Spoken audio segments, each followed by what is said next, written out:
She looked at the hands that saved her life and told me they'd ruin her wedding photos. Let that sink in for a second, because I sat with it for a lot longer than a second. I'll tell you that much. My name's Jack Reese. I'm 53 years old. I've lived in Cincinnati my whole life, and up until about 6 months ago, I would have told you the worst thing that ever happened to me was already behind me. I would have been wrong. Welcome to Dad's Raw Revenge. Get comfortable. This story's going to take you somewhere. Hit that like button and drop a comment below letting me know where you're watching from. Trust me, you're going to love it here. Let me set the table first. Literally, because that's where this whole thing blew up. The private dining room at that venue out in Indian Hill smelled like rosemary and money. Real thick white tablecloths. Little votive candles even though it was the middle of the afternoon. Because apparently ambiance doesn't care what time it is when you're spending someone else's trust fund on a wedding. I sat at the end of the table, across from my daughter Lauren and her fiancé's family. The Werners. Old Cincinnati money. The kind of family that's had the same country club membership since Eisenhower was president. Helen, my ex-wife, sat 2 seats down, laughing a little too loud at something Mrs. Werner said about the chicken versus the salmon. Aidan, Helen's husband, Lauren's stepfather, had his arm draped over the back of Helen's chair like he owned the room. Man talks about portfolio diversification like he's ever had a portfolio worth diversifying.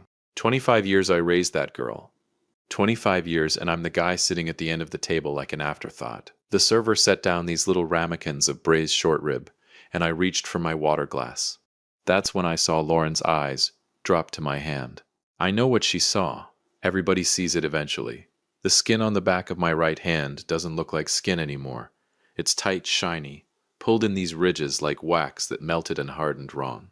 My fingers don't bend the way fingers are supposed to. I've had 20 years to get used to people staring. I never really did. Lauren's face did this thing, this little flinch, like she'd bitten into something sour. "Dad," she said, quiet at first. Then she leaned in like she'd been rehearsing it. "I love you, but look at your hands." The table went a little quiet. Mrs. Werner suddenly found her water glass very interesting. "They're rough," Lauren said. "They're scared. They're going to ruin the pictures. The photographer said the close-ups of holding my hand will look terrible."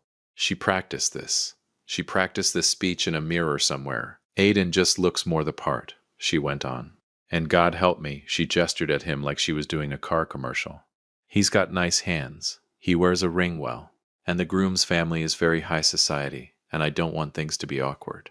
A breath. Then the knife twisted slow. "He's walking me down the aisle. You can sit in the back row." Nobody said anything.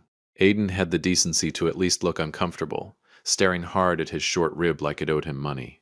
Helen didn't. Helen looked almost relieved. Like a weight had come off her. I looked down at my hand wrapped around that water glass. I want to tell you I said something, some perfect line, some gut punch of a comeback that put her in her place. I didn't. I've replayed that moment probably 400 times since, and every time I do the same thing I did that day. I nodded. I stood up. I put my napkin on the table, folded it once like my mother taught me, and I walked out of that room without saying a single word. You built her a life with these hands, and she just told a room full of strangers they're an embarrassment. Cincinnati traffic on 71 South doesn't care that your heart just got carved out with a butter knife. I sat in it for 45 minutes. Radio off, just my thoughts and the sound of my own breathing. I kept looking at my hand on the steering wheel, really looking at it the way you look at something after somebody tells you it's ugly. Like maybe this time you'll see what they see. I didn't cry. I want that on the record. Jack Reese does not cry in traffic on 71 South. But something in my chest sat there like a brick the whole ride, heavy and useless, all the way back to my apartment off Erie Avenue in Hyde Park. Modest place, 1 bedroom, exposed brick, the kind of apartment a guy rents when he's got money he refuses to spend on himself. I let myself in, dropped my keys in the bowl by the door, and stood in my kitchen not knowing what to do with my hands. Which, considering the conversation I'd just walked out of, felt like a cruel joke. I ended up in the 2nd bedroom, the one I use as an office, though office is generous. It's a card table and a filing cabinet and a shoebox I've never gotten around to putting in a real photo album. I sat down on the floor with my back against the wall, and I opened that shoebox. First photo on top, Lauren, maybe 9 years old, vanilla ice cream cone in one hand, my hand in the other, both of us grinning like idiots outside Aglamacys Brothers on Madison Road. There she is. There's my girl. And that's when it all came back. Not slow. All at once, like a door blowing open in a storm. You want to know who I was before all this? I'll tell you. Every Saturday, rain or shine, I picked Lauren up right after my shift ended at the plant. I worked the line at a hydraulic systems manufacturing plant out in Norwood. Good union job, decent pay, calloused hands from the honest kind of work. I'd still have my work boots on, safety glasses pushed up on my head, and she'd come tearing across the yard yelling, "Daddy," like I'd been gone a year instead of 8 hours. We had a routine. Aglamisi's brothers for ice cream. She always got vanilla. Always, no matter how many times I told her they had 40 other flavors. She'd hold my hand the whole walk there, swinging our arms like we were the only two people in Ohio. And when we got close to the plant gates, I'd hoist her up onto my shoulders so she could wave at the guys on the loading dock. "There's my hero," she'd shout down at me, ice cream dripping onto my collar. And every single one of my coworkers would laugh and wave back. There was this one guy, Larry Boyd, who worked the dock with me for 12 years, who used to say, "Reese, that girl's gonna run this city someday, you watch." I believed him. I truly believed every word of that. Those Saturdays were the best hours of my week. Better than payday. Better than the Bengals winning, which, let's be honest, wasn't happening often enough to be a real contender anyway. I had no idea one of those Saturdays was going to be the last normal one. It was a Saturday like any other. I had to swing by the plant to grab my check before we headed out. Payroll had messed up direct deposit that week. One of those things you don't think twice about. I brought Lauren in with me. She'd been in that building 100 times. Everybody knew her. She was drawing on a napkin at the break room table while I walked over to grab my envelope from the office window. I heard it before I understood it. A deep metal groan, like the building itself was clearing its throat. Then a bang that I felt in my teeth. One of the main hydraulic lines had ruptured. Pressurized fluid, scalding hot, chemical treated, blew out of that pipe like a fire hose made of acid. Lauren. I didn't think. There wasn't a thought in my head. Not one single word. My body just moved. I got to that break room table in maybe 2 seconds flat, and threw myself over her, wrapped my arms and back toward the blast, made myself as big as I could between her and that spray. It hit me across the back, the arms, the hands. Mostly the hands, because that's what I had wrapped around her, shielding her face. I don't remember the pain the way you'd think. I remember Larry's voice screaming my name from somewhere far away. I remember the smell, like burnt hair and something chemical and wrong. I remember Lauren underneath me screaming, completely unhurt. Not one drop touched her. Not one single drop. She walked away from that day without a mark on her. I didn't. Larry saw the whole thing. Ran over before anybody else even understood what happened. Pulled Lauren out from under me while I was still down on the floor. He never forgot it. Man still calls me every year on the anniversary, just to check in. Some things you don't stop carrying, even when you're not the one who got hurt. I'd do it again. 1,000,000 times over. I'd do it again. That was never the question. The question, the one nobody bothered to ask me for 15 years, was what it would cost me after. You'd think a man throwing himself in front of chemical fire for his daughter would earn him something. Gratitude. A little grace. Maybe just the benefit of the doubt. Helen filed for divorce 4 months later. I remember sitting across from her in a lawyer's office downtown, my hands wrapped in compression bandages, still healing, still learning how to hold a fork again, and she wouldn't even look at them. "You brought her to that plant, Jack," she said. Flat. Cold. Like she'd rehearsed it in the mirror, same as Lauren would, 20 years later. "You're reckless. I can't trust you not to put her in danger again." Reckless. I nearly laughed. I would have laughed if it didn't hurt so much to move my chest. "Helen," I threw myself in front of. "I know what you did." She cut me off, sharp. "I know exactly what you did." And that was the thing. She did know. She knew better than anybody. That's what made it so much worse. This wasn't ignorance. This was guilt, wearing anger like a Halloween mask. Because it's easier to be furious at somebody than to sit with the fact that you weren't the one who saved your kid. She got full custody. I got weekends, then every other weekend. Then, slowly, the way ice melts so gradual you don't notice the puddle until you're standing in it, I got less than that. And somewhere in those years, she started rewriting the story. I didn't catch it happening in real time. You never do. But looking back now, I can trace it. Little comments over the years filtered back to me secondhand. Lauren telling a teacher her dad got hurt because he wasn't being careful. Lauren at 13 asking me why I let that happen. Not what happened to you. Why did you let that happen? 15 years, Helen had that girl's ear every single day, and I had her every other weekend if the schedule cooperated. You do the math on whose version of the story was going to win. She turned the proof of how much I loved that girl into evidence against me, and I didn't even see her do it. The lawsuit against the plant took almost 3 years to settle. Landmark case, corporate negligence, faulty maintenance records, the whole ugly truth about how a multinational company let a hydraulic line rot until it blew a hole in a father's hands. I won. Won big. The kind of settlement that changes a family's entire trajectory. I never touched a dime of it. I know how that sounds. Believe me, my own attorney thought I was out of my mind. Jack, you could buy a house in Hyde Park outright. You could retire tomorrow. And I sat there in his office, in the same modest work boots I'd been wearing my whole life, and I said no, because somewhere in the back of my head, Helen's voice was still there. Reckless. If I spent that money on myself, wasn't that proof she was right about me? So I did the only thing that made sense to a guy who'd already given his hands for his daughter. I put every dollar into a discretionary spendthrift trust, locked, protected, managed by me alone, set up to release at her milestones. 25th birthday. Wedding. A house someday, if she wanted. One. I kept working. Took a quieter trade after the plant. Precision machine work. Steady hours. Nothing flashy. Kept the same one-bedroom apartment. Drove a used Chevy Malibu with 140,000 miles on it that I maintained myself because I refused to pay a mechanic for work I could do with my own. 2 ruined hands. People probably thought I was just cheap. Let 'em think that. The truth was, I was saving every dollar I never spent for a girl who by then could barely stand to look at me. Helen remarried when Lauren was 17. Aiden Hill. Smooth talker, always in a blazer even on a Tuesday.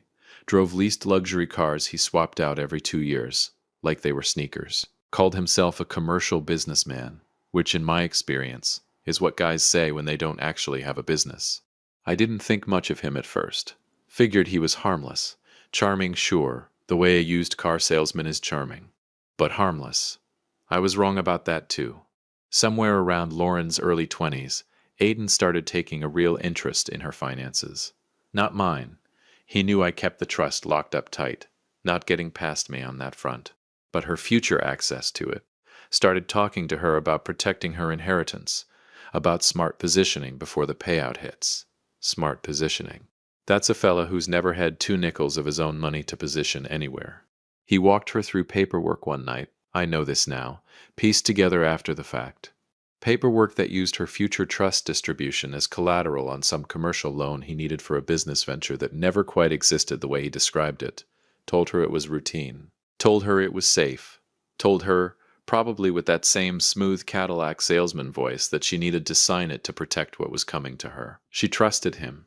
She was desperate by then to impress the family she was marrying into. The Werners, old Cincinnati money, watching her like she was a stock they hadn't decided whether to buy yet. So she signed. She had no idea what she was signing away, and I had no idea at the time what he was building, brick by brick, lie by lie, on the foundation of a trust I'd bled for. I sat there on my office floor with that photo in my hand, vanilla ice cream, her hand in mine, both of us laughing outside Aglamacey's Brothers. And for a second I let myself just be in it, let myself remember what it felt like before any of this, before the hospital, before Helen's lawyer, before a tasting room full of strangers watching my own daughter tell me my hands were an embarrassment.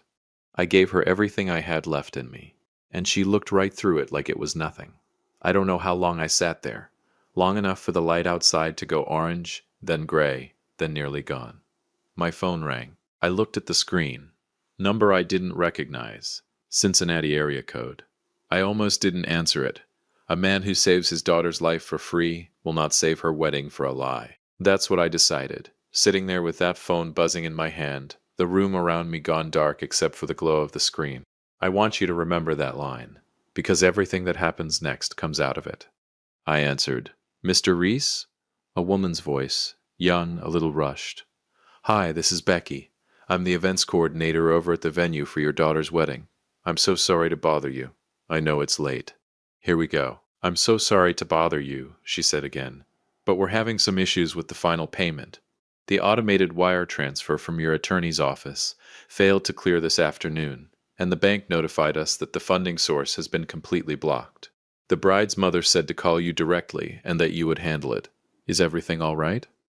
I sat there on that office floor, that old photo of Lauren still in my other hand, vanilla ice cream dripping down a 9-year-old's fist frozen forever in a Kodak moment. I looked at my scarred knuckles wrapped around the phone. "Is everything all right?" I almost laughed. Almost. It came out instead as something low and tired, a sound I didn't recognize as my own voice. "No," I said. "Everything is not all right." Silence on her end. I could hear a printer running somewhere in her office, the hum of fluorescent lights. "Cancel the booking," I said. I heard her breath catch. I'm sorry, sir." "Cancel it. All of it. Mr. Reese, the contract is in your name." Her voice picked up speed now, the panic of someone who knows they're about to deliver bad news to the wrong guy at the wrong time. "If we cancel now, the deposit is forfeited. That's over $40,000. "I know." "Sir, I don't think you understand. That's non-refundable. Once we process this cancellation, there's no—" "I know," I said again, calmer this time, almost gentle. "Cancel it anyway," and I hung up. I didn't call Lauren. I didn't call Helen. I sat there in the dark with a 10-year-old photograph and let the silence do the talking for me. You want to know something? That was the first time in 15 years I felt like I had control of anything. Not rage, not revenge, not yet. That word gets thrown around too easy, and this wasn't about revenge, not at that moment. It was about a man finally putting his hand up and saying no more. $40,000, gone, just like that. And she doesn't even know it happened yet. I didn't sleep that night, not because I was scared of what I'd done. I want to be real clear about that. I slept fine with the decision. What kept me up was waiting for the phone to ring again. It didn't ring that night. It rang the next morning at 7:14 a.m. While I was standing at my kitchen counter eating a bowl of Cincinnati oatmeal. Nothing fancy, just oats and a little cinnamon, the same breakfast I've had since Lauren was in diapers. Lauren's name lit up the screen. Here it is. I let it ring twice before I picked up, mostly to see if my hand would shake. It didn't. "Dad?" Her voice was tight, high, the voice of someone who hadn't slept. "Either, Dad. What did you do?" "The venue called Mom. They said the booking's canceled. They said you told them to cancel it. Is that, Dad, is that true?" There it is. Not, "Are you okay?" Not, "I'm sorry about the tasting." Just, "What did you do to my wedding?" "It's true," I said. "Why would you do that?" Her voice cracked, and for 1/2 second I almost felt the old pull. The instinct that had run my whole life as her father. Fix it. Make it better. Say sorry even when you're not the one who did anything wrong. I didn't say sorry. "You told me to sit in the back row, Lauren," I said. "I'm just giving you a little more room back there." She went quiet. I could hear her breathing, sharp and uneven, and somewhere behind her, Helen's voice, muffled, asking what was going on. "You're being cruel," Lauren finally said. Cruel. That word landed somewhere behind my ribs and just sat there, ugly and heavy. "No, sweetheart," I said, and my voice came out steadier than I expected. "I'm being finished." I hung up before she could answer. Here's something you need to know about a discretionary spendthrift trust, folks. It's a legal vault. I built it to protect Lauren from other people and, if I'm honest, from my own instinct to give her everything. Because it's discretionary, it means I have the final say on every single dollar that goes out. It runs entirely through me. But Aiden was slick. He had convinced Lauren to sign a stack of paperwork a year ago, using her future milestone payouts as a guarantee for a massive commercial business loan he was taking out. Here's the catch. A bank won't accept a discretionary trust as collateral unless the trustee, me, signs off on it. Aiden knew I'd say no, so he did what desperate con men do. He forged my signature on the guarantee paperwork. He thought he'd use the upcoming wedding gifts to clear the debt before anyone noticed. He miscalculated. Monday morning I called my attorney, David Finch, and told him to freeze all wedding distributions. By Wednesday, the dominoes started falling. The florist, the DJ, and the catering company all hit a wall. Their invoices came back marked insufficient funds. But I didn't stop there. I also pulled the trust's backing from the Kenwood Housebridge loan they were using to live past their means. Instead of calling me to ask what was going on, Helen and Lauren decided to go public. My neighbor Killian knocked on my door on Thursday evening holding her phone like a live grenade. Helen had gone full Hollywood, ring light, kitchen island, and tears on cue. She tagged local Cincinnati community groups and the Werner family's business pages, dabbing at her eyes and saying, "My daughter's biological father is holding her wedding hostage out of pure jealousy because another man is walking her down the aisle. He's bitter and controlling." She even pinned a comment at the top. "The Werners are old money and they have lawyers everywhere. We will see him in court." The internet did what it always does. Hundreds of strangers calling me a monster. But Helen made a fatal mistake. By tagging the Werners' public profiles, she brought a messy, low-class internet brawl right to the doorstep of a family that thrives on privacy. She thought she was weaponizing them against me. Instead, she guaranteed they would cut her loose. And then, the trap snapped shut. When that automated bridge loan payment for their house bounced on Tuesday, it triggered an immediate flag at the bank's compliance department. A human auditor actually pulled the file to see why a multi-million-dollar trust missed a payment. They looked at Aiden's commercial loan file. They looked at the signature on the guarantee. Then they called my attorney to verify it. David took one look at the forged document and told them the truth. Jack Reese never signed this. By Wednesday afternoon, it wasn't a family dispute anymore. It was a federal bank fraud investigation. The bank froze Aiden's accounts and called the entire commercial loan due immediately.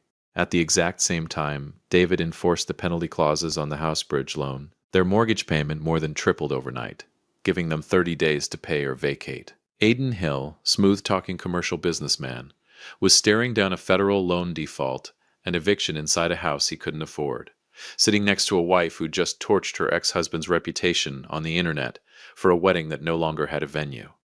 I won't lie to you. There was a part of me, a small, ugly human part, that felt something close to satisfaction sitting in that. But mostly, I just felt tired. I want you to understand something about this stretch of time, because it's easy to make it sound like I was some mastermind sitting in a dark room pulling strings with an evil grin. That's not what it was.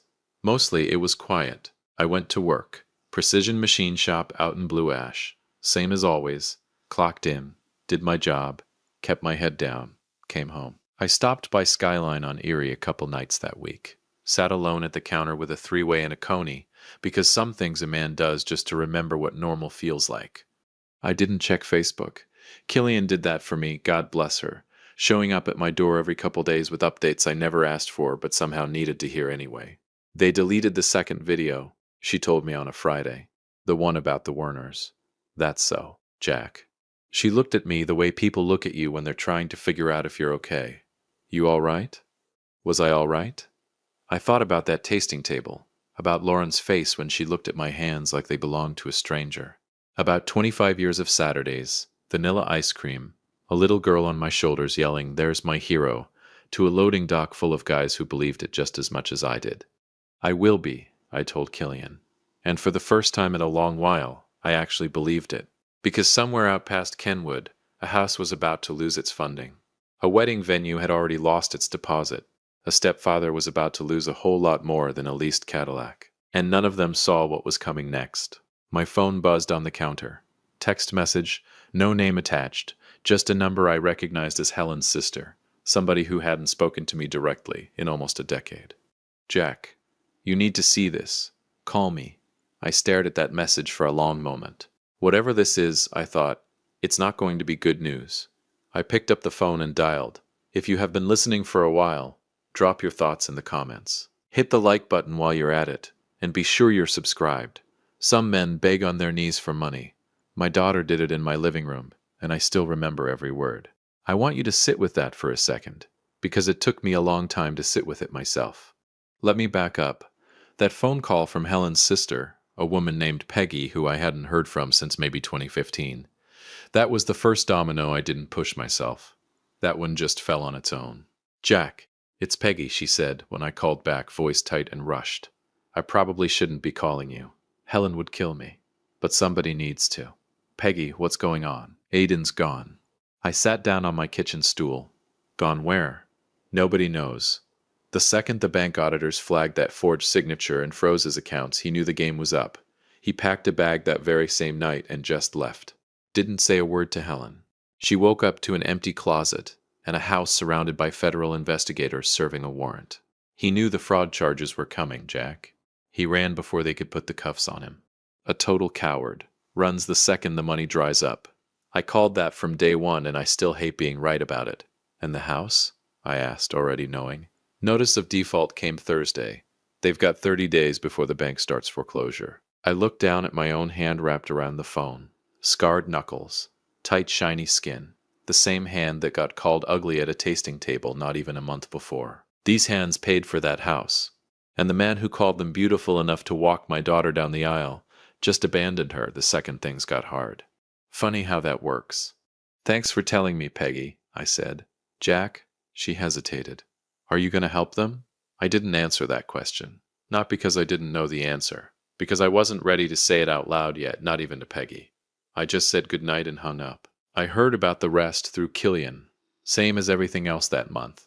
God bless that woman's Facebook addiction. The Warners found out about the fraud investigation the same week. Small city, remember? Everybody's one phone call from everybody else. And old money families like the Warners have a lot of phone calls at their disposal. A stepfather under federal bank fraud scrutiny. A public smear campaign gone sideways and now looking less like righteous outrage and more like a family imploding in real time on the internet. A canceled venue. A frozen trust that had clearly been funding their entire lifestyle. None of that plays well at the country club. The groom, nice enough kid from what little I'd seen of him, though clearly raised by people who valued image over substance, called Lauren on a Sunday afternoon. Killian didn't get me the transcript of that one, but I heard enough secondhand to know how it went. His family had decided the risk to their name wasn't worth it. Political families in Ohio don't survive scandal by association. They survive by getting far away from it, fast, with a clean public statement about wishing the young lady well, and never mentioning the words fraud or lawsuit or trust fund again. The wedding was off. Just like that, $100,000 wedding, gone. Fiancé gone. Stepfather gone. House about to be gone. And every single one of those things had my name quietly written somewhere underneath it, holding it up the whole time, until I stopped holding it up. I won't pretend I didn't feel something when I heard, but it wasn't joy. It wasn't satisfaction either, not really. It was something quieter and heavier than that. It felt like watching a house of cards fall down that I built the foundation for, and never got thanked for building. It was a Tuesday evening, about 3 weeks after that tasting table, when I heard the knock on my apartment door. I knew before I opened it. Some part of you always knows. I opened the door and there they were, Helen and Lauren, standing in the hallway of my modest building, looking about as far from that tasting room in Indian Hill as two people could get. Helen's makeup was smudged, her hair pulled back, messy instead of styled. Lauren looked like she hadn't slept in a week, hollow around the eyes, her hands shaking slightly at her sides. The hands that used to hold mine on Saturdays. Now they're the ones shaking. Jack. Helen's voice cracked on my name. Can we come in? A month ago, she called me a jealous bully on the internet in front of thousands of strangers. Now she's standing in my hallway asking permission to come inside. I stepped back and let them in. Not because I owed them anything, because whatever I was about to say, I wanted to say it sitting down, and I wanted them to have to look me in the eye while I did it. They sat on my couch, small couch, second hand, nothing fancy, the kind of couch that probably embarrassed them more than my hands ever did. I sat across from them in the one chair I own, the one with the ottoman, and I waited. I've waited 15 years for this conversation. I can wait another minute. Lauren broke first. She slid off the couch onto her knees on my living room floor, and I want to tell you that didn't do something to me, watching my own daughter kneel in front of me, but I'd be lying if I said it didn't. Dad, please. Her voice was raw, cracked down the middle. I know you're angry. I know I hurt you. Angry doesn't begin to cover it, sweetheart. But go on. The venue's gone. The house. We're going to lose the house. Aiden's gone, Dad. He just left. He didn't even say goodbye, and I don't... She stopped, pressing her shaking hands against her face. The feds came to the house, Dad. They said he forged your name. They said he stole from my future. He used me to commit bank fraud, and now everything is gone. I don't know what to do. Please, just release the trust. Please. Helen was crying now, too. Quiet and controlled. The practiced kind of crying that had worked on plenty of people before me. Jack, we're begging you. We have nowhere else to go. You have nowhere else to go. 20 years ago, I had third-degree burns up both arms and nowhere else to go either. Nobody knelt on my floor for me. I didn't say any of that yet. I let the silence sit there, heavy, while Lauren cried on my carpet. And then she said it, the thing I didn't see coming, even after everything. "I remember Saturdays," she said barely above a whisper, looking up at me with eyes that looked, for just a second, like the 10-year-old who used to ride my shoulders to the ice cream shop. "I remember the smell of vanilla. I remember—" She stopped. "Come on. Say it." Finish the sentence. Her mouth opened, closed. Something moved behind her eyes. Something old. Something buried under 15 years of her mother's careful reconstruction. And for one full second, I thought she was finally going to say it. "I remember what happened at the plant. I remember what you did for me." She didn't say it. She looked down at the carpet instead, and whatever had almost surfaced went back under. She knows. Somewhere in there, underneath everything her mother built, she knows exactly what these hands did for her, and she still can't bring herself to say it out loud, even now, even on her knees. That's the moment something in me finally fully closed. I stood up, slow, unhurried, the way you stand up when you've made peace with a decision, instead of reacting to one. I walked to the small table by the window, the one with 2 chairs where I eat breakfast alone most mornings, and I sat down. I looked at both of them, still on my couch and my floor, and I waited until Lauren lifted her head to look at me. Then I put my hands flat on the table, both of them, palms down, scarred and shiny and twisted, right there in plain sight, where nobody could look away from them. "You said my hands were too ugly for your wedding day," I said. My voice didn't shake. I want that on the record. It didn't shake at all. "But these hands are the only reason you still have a face to cry with right now." Lauren made a sound like the air had been knocked out of her. "I saved you once, sweetheart," I said. "I won't save you again." Nobody moved. Helen had gone completely pale, her hand pressed over her mouth. Lauren just knelt there on my carpet, staring at my hands on that table like she was seeing them, really seeing them, for the very first time in her entire life. 25 years. 25 years of Saturdays and ice cream, and a settlement I never spent a dime of. And it took her standing on the wreckage of everything I built for her to finally look at these hands and understand what they actually mean. Too late, sweetheart. Too late. I stood up. I walked past both of them, past the couch, past 25 years of a life I gave everything to build, and I went to the window. Cincinnati was doing its evening thing out there. Streetlights flickering on along Erie Avenue. Somebody's dog barking 2 floors down. Ordinary life going on, ordinary and indifferent to what had just happened in my living room. I heard Helen behind me, voice breaking. "Jack, please, we have nowhere." I didn't turn around. I reached up and closed the curtain. I heard them sit there a moment longer, the particular silence of 2 people realizing there's nothing left to say that's going to change anything. Then I heard the couch creak. Footsteps, the door opening and closing. Quiet, none of the drama of that tasting room, none of the videos and the ring lights and the accusations. Just quiet. I didn't watch them leave.